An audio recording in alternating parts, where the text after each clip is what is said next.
দিনটা ছিল বিশ্বকর্মা পুজোর পরের দিন, মানে বুধবার। একটা মিষ্টি দিয়ে আমার ব্লগটা শুরু করছি, ওই ডেয়ারি মিল্ক। হাই, আমি জানভি। নতুন একটি ব্লগ ভিডিওটা তোমাদের সকলকে অনেক অনেক স্বাগত। আসলে আসলে খুব খুব ভালো আছে, আর আমিও কিন্তু অনেক বেশি ভালো আছি। সকালে কিছু কাজ ছিল, সে কাজ সেরে কিন্তু বাড়ি আসার পথে কিন্তু আলু কাবলি খাই, প্লাস নিয়েও আসি আমি। বাড়ি এসে শুনি যে এক কাকু বলে 5 টাকা দিয়ে কানেরে সেল করছে। কাকুর কথা হলে বিশ্বকর্মা পুজো চলে গেছে আগের দিন, তাই কাকু আজকে সেল দিচ্ছে। এই জন্য কিন্তু আমি অনেকগুলো কানের কিনেছিলাম 5 টাকা দিয়ে। প্রতিটা কানেরের দামই 5 টাকা ছিল। সব শেষ করে কিন্তু পড়াতে বসে, পড়ানো শেষে কিন্তু এই দুষ্টু আমার ছাত্রটা আমার জন্য কিন্তু একটা নেল পলিশ কিনেছে। নেল পলিশটা আমাকে দিয়ে বলে, দিদি তুমি এটা পরবে, আমার তো খুবই পছন্দ হয়েছিল। আর তারই মাঝে কিন্তু বিকেলবেলা চলে যাই আমি একটু ITI, কারণ আমি আজকে যাবো একটা মেলাতে। আর এই যে দেখো, ঠাকুর কিন্তু বিসর্জনের জন্য রেডি হয়ে গেছে। এই যে দেখো আমাদের সেই ফেমাস ITI মোড়ে প্যান্ডেল, তার পাশেই কিন্তু বিশ্বকর্মা পুজো হয়েছে। অনেকেই কিন্তু এসছে, রিলস বানাচ্ছে। বাড়ির পাশে থেকে আমরা যাই না, কিন্তু দূর দূরান্ত থেকে সবাই এসে কিন্তু রিলস বানিয়ে কিন্তু অলরেডি চলে যাচ্ছে। আর আমি অনেকটা কষ্ট করে কিন্তু টোটোতে উঠি, কারণ আমি বাসও পাইনি, ট্রেনও পাইনি। তাড়াহুড়ো করে কিন্তু আমি রথতলা পার করে যাই। ভেবেছিলাম যে রথতলা সেই প্রেম মন্দিরটা তোমাদের দেখাবো, বাট সেই আমি ভিডিও করতে গিয়ে ফটো তুলে দিই, তাই আমি আর দিতে পারিনি ভিডিওটা।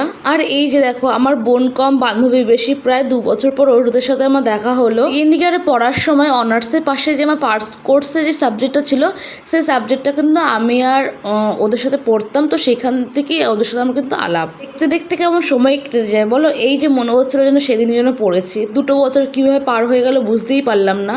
তোমরা হয়তো অনেকে জায়গাটা দেখে বুঝতে পেরেছো আমি কোথায় এসেছি। হ্যাঁ, এটা কিন্তু রানী রাসমণিঘাট, যেটা কাঁচরাপাড়ার মধ্যে। এখানে না শুক্রবার দিন একটা নৌকো প্রতিযোগিতা হবে, আমি আর কি যা শুনলাম। তার জন্য কিন্তু আগে থেকে কিন্তু এখানে 7 দিন আগে থেকে কিন্তু অনেক মেলা শুরু হয়েছে। আর এই যে স্পট, এখানে কিন্তু সব কিছু হবে। আর এই কাকুটাকে দেখেছো, বাহুবলীর মতোই কিন্তু ওনার ওয়াইফের সাহায্যে কিন্তু 2টো বড় বড় জারের জল উনি কিন্তু কাঁধে নিয়ে চলে গেল।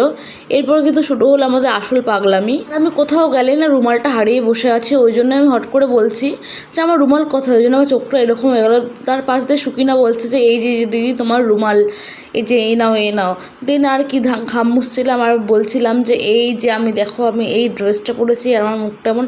আর আমার প্রচুর পরিমাণে ঘাম হয়, আমার এত পরিমাণে ঘাম হয় যে আমার কোনো মেকআপেরই প্রয়োজন হয় না। ওরা কিন্তু অনেক ফটো তোলে। তারই মাঝে কিন্তু তোমাদের আমি একটা জিনিস শেয়ার করছিলাম। এই যে এই আকাশে যে তারাটা না, এই যে এখনই আমি দেখাবো, এই তারাটা না আমার খুব প্রিয়, জানো তো। পুরো আকাশ জুড়ে একটাও তারা ছিল না, শুধুমাত্র এই তারাটাই ছিল।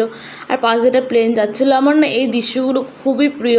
আর সন্ধ্যের আকাশটা কিন্তু খুবই সুন্দর ছিল। আর এই যে দেখো, গঙ্গার পাড়ে বসে কিন্তু মাটির ভাঁড়ে কিন্তু চা খাচ্ছি। হ্যাঁ, অনেক দিন একটা ইচ্ছে ছিল, জানো তো, সন্ধ্যেবেলায় এইভাবে গঙ্গার ধারে বসে চা খাবো। কিছু ইচ্ছে আর কি নিজেরই পূরণ করতে হয়। আর আমি বলছিলাম যে চাটা খুবই সুন্দর, আর ওরা খুবই হাসাচ্ছিল। এরপরে কিন্তু আমরা মেলার মধ্যে প্রবেশ করি। আর এখানে দেখো, ও কিন্তু সিনচানের কিন্তু একটা চাবির রিং কিনেছে। আর পাশে কিন্তু আরও অনেক ভ্যারাইটিস রকমের জিনিস ছিল, অনেক অনেক জিনিস। মানে দোকান সেরকম ছিল না, বাট যা ছিল সেখানে অনেক কিছু ভালো মন্দ সব কিছু মিলে খুবই সুন্দর একটা পরিবেশ ছিল। এরই মাঝে আমার মাথায় কেন হট করে একটা ভূত চাপে যে একটা আংটি কিনবো। হট করে গিয়ে দেখি এই আংটিটা আমার খুবই পছন্দ হয়। কেমন হয়েছে কিন্তু আমার হাতে কি মানিয়েছে কি মানায়নি অবশ্যই কিন্তু কমেন্ট করে জানিও। এই যে এতগুলো আংটির মধ্যে কিন্তু আমার এই পার্পল কালারটাই পছন্দ হয়। এখানে কানেরগুলো দেখো কত সুন্দর, কিন্তু এখানে ডান্ডিটা এত মোটা ছিল যে আমার কানের ঘুরছিল না, এই জন্য কিন্তু আমার নেইনি আর কানে। রাসমণিঘাটে এসে ফুচকা খাবো না তা বললে কি আর হয়, এই জন্য কিন্তু আমার ফুচকা খেতে চলে যায়। এখানে কিন্তু 10 টাকা কিন্তু 10টা ফুচকা এখনও দেয়। আর ফুচকা সাইজগুলো দেখেছো কত সুন্দর। এখান থেকে কিন্তু ফুচকা খেয়ে কিন্তু আমরা চলে যাই পাশে একটি দোকানে, কারণ ওই দোকানটা না চুরমুর ছিল না। তো চুরমুর নেওয়ার জন্য কিন্তু পাশের দোকানে চলে যায়। এখান থেকে চুরমুর নেই। চুরমুরটা আমার দেখে অতটা বেশি পছন্দ হয়নি, কারণ কালো কালো কালো কালো হয়ে গেছে। সুন্দরটা শুধু আমরা খেয়েছি আর খেয়েছি, 3 জন মিলে খুব মজা করেছি। তারই মাঝে কিন্তু আমরা কিন্তু চলে গেছিলাম অরুণ আইসক্রিমের দোকানে। সেখানে কিন্তু আমরা কিন্তু 3টে অরুণ আইসক্রিম নেই 3 জনের জন্য। আর সত্যি বলতে আমি কিন্তু এই প্রথমবার কিন্তু অরুণ আইসক্রিম এইগুলো খাচ্ছিলাম, মানে এর আগে খেয়েছি বাট এটা খাইনি। আর এখানে সুকিনা বলছিল যে দিদি দেখো কত টাকা আমার কাছে। আর আমার মুখের রিয়াকশানটা বলো তো কেন এমন। আমি খেয়ে খুবই খুবই মজা পেয়েছি, খুবই দারুণ ছিল, মানে এত মজা পেয়েছি। তখন কিন্তু প্রায় কিন্তু 1:30 মতন বেজে গেছিলো। এরপরে কিন্তু আমরা চলে যাই হেঁটে হেঁটে আইসক্রিম খেতে খেতে, আর হাতে কিন্তু চুরমুড়ে প্লাস্টিক নিয়ে রুমাদের বাড়ি যাবো বলে। রুমাদের বাড়ি গিয়ে দেখি ওর দিদির মেয়ে কি করছিল, আমি ওকে হাই বলছি, ও হাই বলাতে কিন্তু লজ্জাবে কিন্তু সরে গেল ওইখান থেকে। এই দেখো রুমার শপিং করা পুরো শুরু হয়ে গেছে। কার কার পুজো শপিং শুরু হয়েছে অবশ্যই কিন্তু কমেন্ট করে কিন্তু জানিও।